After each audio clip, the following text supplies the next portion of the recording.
बहुत बहुत धन्यवाद संचालक महोदय जी। सभी साथियों को जय मूल निवासी। साथियों, मेरा नाम रूपनारायण इक्का है और मैं जसपुर ज़िला का रहने वाला हूं और भारत मुक्ति मोर्चा की एक ऑफशूट विंग है बहुजन मुक्ति पार्टी, उसकी मुझे प्रदेश की जिम्मेदारी लगाई गई है और वो काम मैं कर रहा हूं और बहुत ही शानदार और बहुत ही बेहतरीन तरीके से वो काम चल रहा है और लोग उसको स्वीकार कर रहे हैं, बहुत तेज़ी से स्वीकार कर रहे हैं और वो परिवर्तन भी हमारे लोगों के बीच में दिखाई दे रही है। मतलब कि बहुत ज़बरदस्त काम चल रहा है साथियों। तो आज भारत मुक्ति मोर्चा के तत्वाधान में आज यहाँ पे एक दिवसीय कैडर लगाया गया है। तो इस संदर्भ में मैं कुछ बातों को थोड़ा सा मैं प्रकाशित करना चाहूँगा और लेखित करना चाहूँगा। बढ़िया से उसको गौरपूर्वक सुनने और समझने का प्रयास कीजिए। सबसे पहला बात क्या है? सबसे पहला बात यह है साथियों कि पूरे देश भर के अंदर में हमारे लोगों को 6,743 जातियों में विभाजन करने का काम ये विदेशी ब्राह्मणों ने किया। तो 6,743 जातियों में जब विभाजित कर दिया तो विभाजन के वजह से हमारे लोग इकट्ठा नहीं हो पाते हैं आपस में। अभी जैसे मैं आदिवासी हूँ, सामाजिक पहचान मेरी आदिवासी है। आदिवासियों की 801 जाति है, तो 801 जाति के लोग आपस में कभी भी इकट्ठा नहीं होते, आपस में कभी भी इकट्ठा नहीं होते हैं। बहुत भयंकर मामला है। लड़ाई का मूल जड़ बता रहा हूं कि कहां से हमको लड़ाई की शुरुआत करना है। तो विभाजन के वजह से लोग इकट्ठा नहीं हो पा रहा है और इकट्ठा होने की वजह से लड़ाई लड़ नहीं पा रहा है। समस्या नंबर 1। तो अगर आप पुराने समय में आप जाके देखेंगे, हमारे आज से 75-60 साल पीछे अगर आप देखेंगे, 100 साल पीछे आप जाकर देखेंगे, तो हमारे महापुरुषों ने जो लड़ाई लड़ा वो कैसा लड़ाई लड़ा? बाबा साहब अंबेडकर ने 801 जाति के लोगों को एक पहचान दिया, संवैधानिक पहचान दिया। वो संवैधानिक पहचान का नाम है अनुसूचित जनजाति। अनुसूचित जनजाति वर्ग का वर्ग सर्टिफिकेट बनता है, प्रमाण पत्र बनता है। उस वर्ग के अकॉर्डिंग आपको नौकरी लगता है। ध्यानपूर्वक समझिएगा गुरुजी, बोला क्या जा रहा है कि हम आपको जाति प्रमाण पत्र दे रहे हैं, है ना, लेकिन नौकरी के अंदर में उरांव जाति नौकरी, कंवर जाति नौकरी, गोंड जाति नौकरी, ऐसा कभी देखे हैं क्या?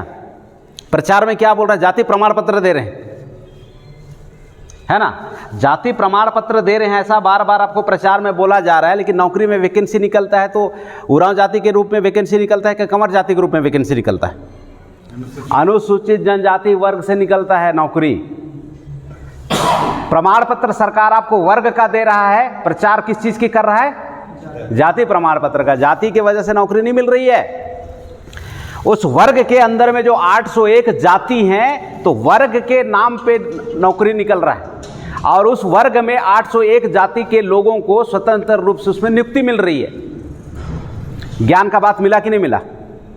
इसीलिए जो भारत मुक्ति मोर्चा है पूरे भारत देश में सबसे अलग है, क्योंकि यहाँ पे आपको जो जानकारी मिलना है ये जानकारी पूरे 6 लाख संगठन में कहीं नहीं मिलना है। पहला बात तो ये है कि जानकारी आपको सही सही कभी नहीं मिलना है। और दूसरा बात है कि वो अपने उद्देश्य को कभी भी निर्धारित नहीं करके रखे हैं 6 लाख संगठन के लोग। बामसेफ ने यहाँ पे समाज का भला कैसे हो सकता है, समाज का नुकसान करने वाले कौन हैं, ये दोनों कारकों को इन्होंने निर्धारित किया। मैं हमेशा मंच के माध्यम से डंके के चोट पे बोलता हूं कि 6 लाख संगठन की औकात नहीं है दुश्मन को निर्धारित करने का, लेकिन बामसेफ संगठन, भारत मुक्ति मोर्चा संगठन ने इस समाज के दुश्मनों को निर्धारित करके लड़ाई लड़ रहा है।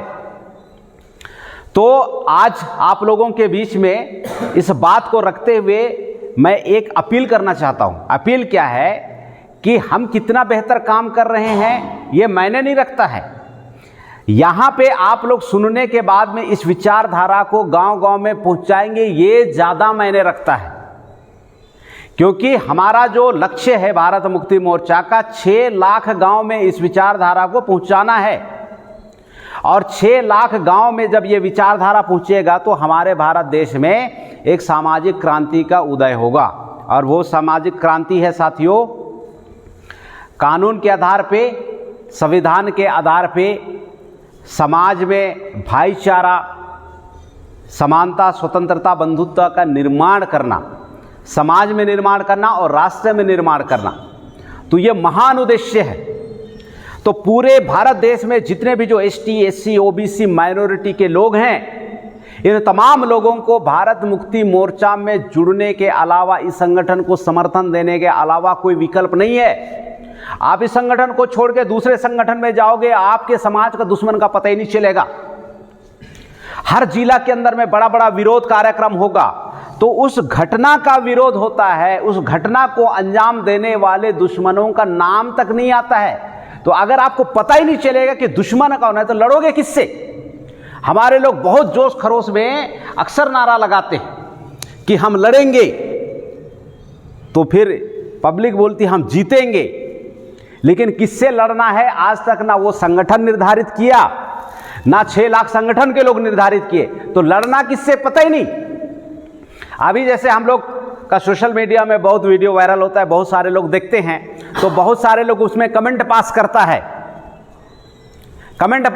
है कि आप लोग समाज को विभाजन करने का काम कर रहे हैं। अभी जैसे मैं सोशल मीडिया में स्पष्ट बोल रहा हूं कि हम लोग 6,743 जाति को हम जोड़ने का काम कर रहे हैं, स्पष्ट बोला जा रहा है सोशल मीडिया में।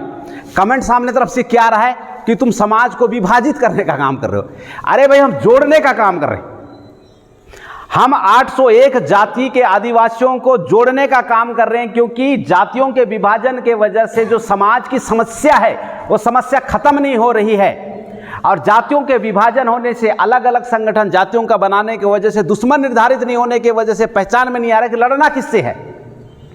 जाने अनजाने हमारे एक समुदाय का आदिवासी दूसरे समुदाय से लड़ रहा है, दूसरे समुदाय का आदिवासी तीसरे से, तीसरे समुदाय का चौथे से, और जो दुश्मन है वो अंदर देख के फिर मजा ले रहा है। और वो डंके के चोट पे इस बात का भी बखान कर रहा है कि ये जो भारत देश के जो एसटी, एससी, ओबीसी कैटेगरी के लोगों को मूर्ख बनाना बहुत आसान है। वो सोशल मीडिया में इस बात को बखान कर रहे हैं। हम उनसे लड़ नहीं सकते। अगर लड़ने जाएंगे तो भैया वे बहुत खुंखार प्रवृत्ति के लोग हैं, अगर लड़ेंगे तो फिर हमको बहुत मारेगा, चीरेगा, फाड़ेगा, उनको अच्छे से पता है। लेकिन वो इस बात को एग्री करते हैं कि हाँ, उनमें एक कमी है, वो कमी है कि लोग बहुत जल्दी बेवकूफ़ बनते हैं। इनको बेवकूफ़ बनाना बहुत आसान है। इसी वजह से साथियों, हमारे भारत देश में, हमारे भारत देश के जो मूल निवासी हैं, डीएनए के मूल निवासी हैं, एसटी, एससी, ओबीसी माइनॉरिटी के लोग, इनको 5000 सालों से बेवकूफ़ बना बना के 3.5% लोग भारत देश का शासक बना हुआ है, और एसटी, एससी, ओबीसी लोग उनके गुलाम बने हुए। कोई दूसरा कारण नहीं है, सिर्फ 3 कारण के वजह से। पहला कारण है जातियों का विभाजन के वजह से इकट्ठा नहीं हो पाते हैं, इसके वजह से लड़ाई हो रही है, क्योंकि आपस में समझ नहीं पा रहे हैं। दूसरी बात है जानकारी का अभाव। वो जानकारी में ये नहीं है कि आदिवासी हमारा भाई है, जानकारी में ये बात नहीं है कि अनुसूचित जाति के लोग हमारे भाई नहीं हैं, है ना। उसके बाद में जानकारी का अभाव है कि ओबीसी हमारे भाई हैं कि नहीं है। ये बातों का पता ना होने की वजह से लड़ाई चल रहा है। भारत मुक्ति मोर्चा डीएनए अनुसंधान के बाद में निरंतर 21 मई 2001 के बाद में निरंतर प्रचार प्रसार कर रहा है कि एसटी, एससी, ओबीसी का डीएनए आपस में 99.99% मिलता है। ये डीएनए के भाई भाई हैं। तो ये प्रचार प्रसार करने का जो साहस है साथियों, 6 लाख संगठन में किसी भी संगठन का नहीं है। सिर्फ भारत मुक्ति मोर्चा पूरे धड़ल्ले से इसका प्रचार प्रसार कर रहा है। और इस संगठन का जो मकसद है वो जिंदाबाद मुर्दाबाद करना, हमारे महापुरुषों की सिर्फ और सिर्फ जयंती मनाने तक का मामला नहीं है। इस संगठन का मकसद है साथियों आज़ाद होना। आज़ाद किससे? 1947 से पहले ब्राह्मणों के द्वारा एक मुहिम चलाया गया, एक आंदोलन चलाया गया कि हमें अंग्रेज लोग विदेशी हैं, हमको इनकी गुलामी से बाहर आना है। हमको विदेशी ब्राह्मणों का जो आंदोलन को याद करो, 1943 लगभग से जो जोर पकड़ा, 1942-43 से जोर पकड़ा, ये अंग्रेजों भारत छोड़ो का जो आंदोलन चला साथियों, जो ये जो ब्राह्मण हैं ये विदेशी अंग्रेजों की गुलामी से मुक्ति का आंदोलन चलाया। उसी तरह ये भारत मुक्ति मोर्चा विदेशी ब्राह्मणों से आज़ादी का आंदोलन चला रहा है। एसटी, एससी, ओबीसी के लोग भारत देश के शासक होना चाहिए, वो गुलाम हैं। संख्या के हिसाब से 85% का रिप्रेजेंटेशन एडमिनिस्ट्रेटिव सिस्टम में, कार्यपालिका में होना चाहिए। आप आंकड़ा देखेंगे तो हैरान हो जाएंगे, एसटी एससी वर्ग के लोगों को वहां पे रिप्रेजेंटेशन एडमिनिस्ट्रेटिव सिस्टम में है ही नहीं। उदाहरण के लिए 3 जिला का नाम ले रहा हूं, आप आपस में समझने का प्रयास कीजिए। जशपुर जिला आदिवासी बहुल इलाका है, कलेक्टर गैर आदिवासी है। रायगढ़ जिला आदिवासी बहुल इलाका है, कलेक्टर गैर आदिवासी है। हमारा जो सरगुजा संभाग है, सरगुजा जिला है, अंबिकापुर आदिवासी बहुल इलाका है, कलेक्टर गैर आदिवासी है। तो इस तरीके से हमारे लोगों को बेवकूफ़ बना बना के साथियों, बहुल आबादी हमारी है। जशपुर जिला में 9 लाख से ऊपर की आबादी मूल निवासियों की है, लेकिन मूल निवासी कलेक्टर ना होके वहाँ पे गैर आदिवासी जनरल कैटेगरी का है वहाँ पे। और लोगों को लगता होगा कि ये नौकरी करने आया। अरे नौकरी करने नहीं आया भैया, आपके ऊपर में अपनी नियंत्रण थोपने आया है, अपना शिकंजा थोपने आया हुआ है। आपकी तरक्की हो, आपका उत्थान हो, वो बात आपको नहीं अमल में लवाएगा वो प्रशासन से, बल्कि आपकी जागृति को रोकने का प्रयास करेगा, आपके बच्चों का बेहतर शिक्षा को छीनने का प्रयास करेगा। छत्तीसगढ़ में यही चल रहा है। आपके बच्चे लोगों को बड़ी अरमान के साथ में आपने जन्म दिया, उसको पाला, उसको पोषा, उसके बाद में आपका अरमान जागा कि हमारा जो बच्चा है, ये जो हमारा बेटा है, ये हमारा राजा बेटा है, ये जो हमारी लड़की है, ये हमारी रानी बिटिया है। आप सुन के हैरान हो जाओगे साथियों, जो आपका राजा बेटा है और रानी बिटिया है, उसको ये जो कांग्रेस और भाजपा के लोग, ये कौन लोग, ये विदेशी ब्राह्मण लोग जिला में, ब्लॉक में, तहसील में, जगह जगह पे दारू का दुकान खोल खोल के आपका राजा बेटा को मतवार बेटा बनाने का काम कर रहा है। मैंने बहुत सारे जगहों में काम किए, बहुत सारे लोगों को देखे, कितना ही मतवार पिता क्यों ना हो, वो अपना बच्चा को कभी भी दारू का जो गिलास है वो चीयर्स करके कभी भी ऐसा उसको देता नहीं है। तो सवाल पैदा ये होता है कि वो जो लड़का है जिसका बाप उसको मतवारी का प्रशिक्षण नहीं दे रहा, तो सीखता कहां से है? वो समाज में जो चला हुआ कुरीति है ना, उससे सीखता है। और समाज में कुरीति कहां से आया? ये सरकार से आया। ये जो कांग्रेस और भाजपा पिछले 75 सालों से देश का शासक बन के बैठा हुआ है ना, योजनाबद्ध तरीके से हमारे लोगों को मतवार बनाने के लिए दारू बेच रहा है। हमारे जशपुर में किलिंग नाम का गांव है, अभी भी वो जो गांव है बहुत ज़्यादा विकसित गांव नहीं है। हमारे मित्र है वहाँ पे आलोक तिर्की ने मुझे जानकारी दिया कि हमारे पिताजी बता रहे थे कि जो किलिंग गांव में 1924-25 में वहाँ पे दारू का ठेका था, और 1925 में जब आरएसएस का यहाँ पे संगठन, जब भारत में संगठन का निर्माण हुआ आरएसएस का, तो गोलवलकर, सदाशिवराव गोलवलकर, उन्होंने एक किताब लिखा बंच ऑफ थॉट में। उस बंच ऑफ थॉट के किताब में लिखा कि आदिवासी से तुम लड़ नहीं सकते, आदिवासी को अगर बर्बाद करना है तो आदिवासी को दारू पिला सकते हो, दारू पिला के बर्बाद करोगे।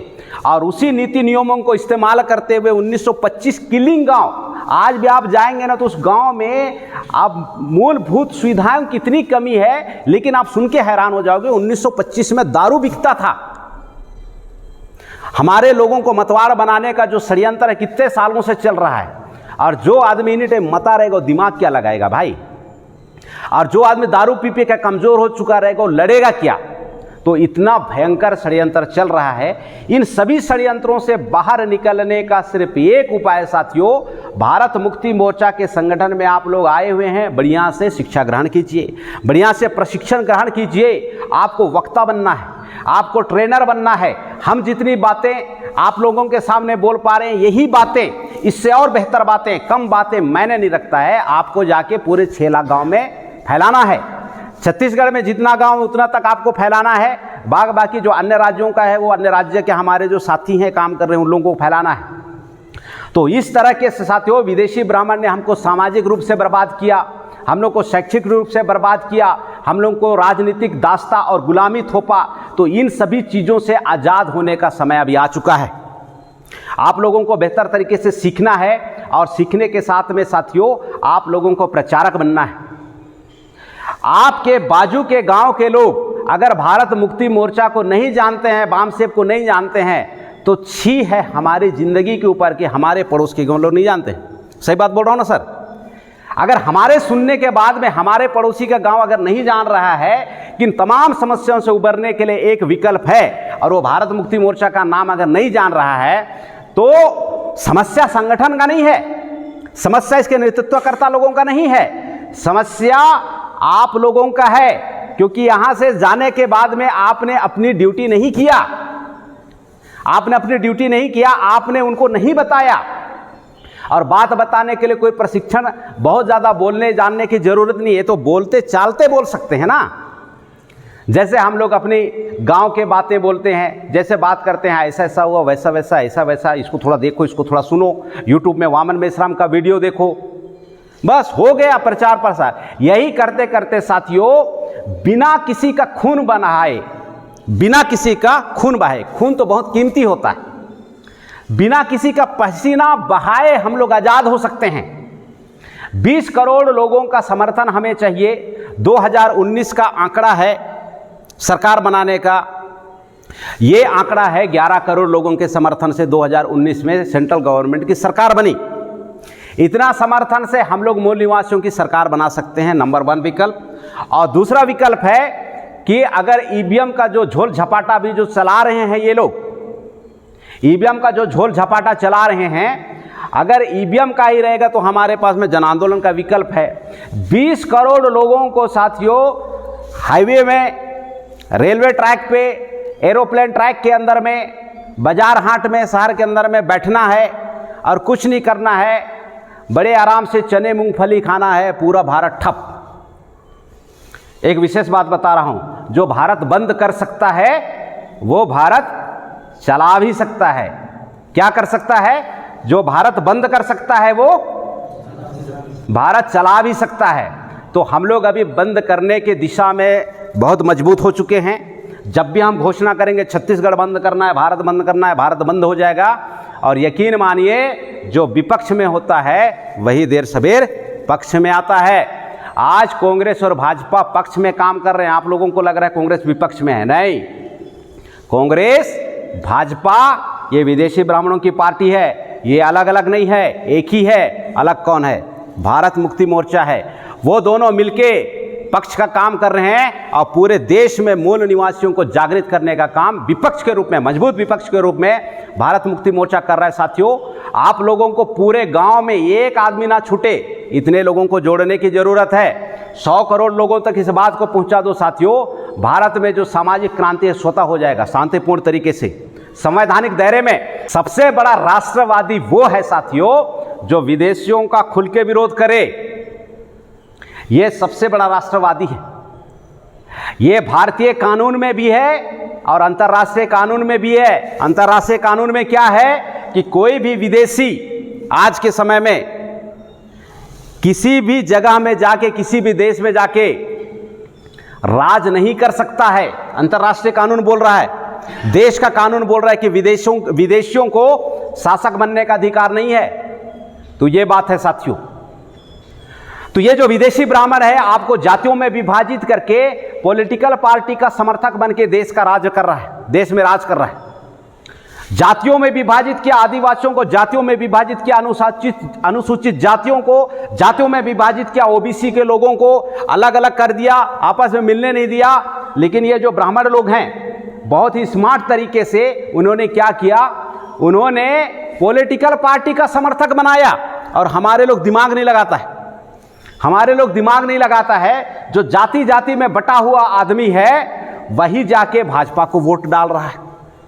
वोट डालने से पहले ये क्यों नहीं सोच रहा है कि इन्होंने हमको उरांव जाति के रूप में अलग करके रखा है, कंवर जाति के रूप में अलग करके रखा है, गोंड जाति के रूप में अलग करके रखा हुआ है, और हम ब्राह्मणों का जो पॉलिटिकल पार्टी है पूरा 6743 जाति के लोग क्यों वहां पे ठप्पा कर रहे हैं। ये जागृति का मामला है साथियों। बहुत सारी जागृति बहुत तेजी से लोगों के बीच में फैल रहा है और अंतिमतः हम लोग आज़ादी के कगार की ओर आगे बढ़ रहे हैं। इसलिए आपके गांव के आजू बाजू में जो भी लोग छोटे छोटे प्रदेश के संगठन में, जिले के संगठन में, गांव के संगठन में बटे हुए हैं, उन तमाम लोगों को बोलिए कि इस संगठन को छोड़िए। आप राष्ट्रव्यापी जो संगठन है भारत मुक्ति मोर्चा, और भारत मुक्ति मोर्चा के आपस में जुड़ने का काम कीजिए, ताकि हमारे जो मुकम्मल मकसद क्या है साथियों, आज़ादी, वो हासिल कर सकें। आज के इस मौके पे मैं इतनी ही बातें बोलते हुए मैं अपनी बातों को विराम करता हूं। आप सभी साथियों का बहुत बहुत धन्यवाद। जय मूल्यवासी।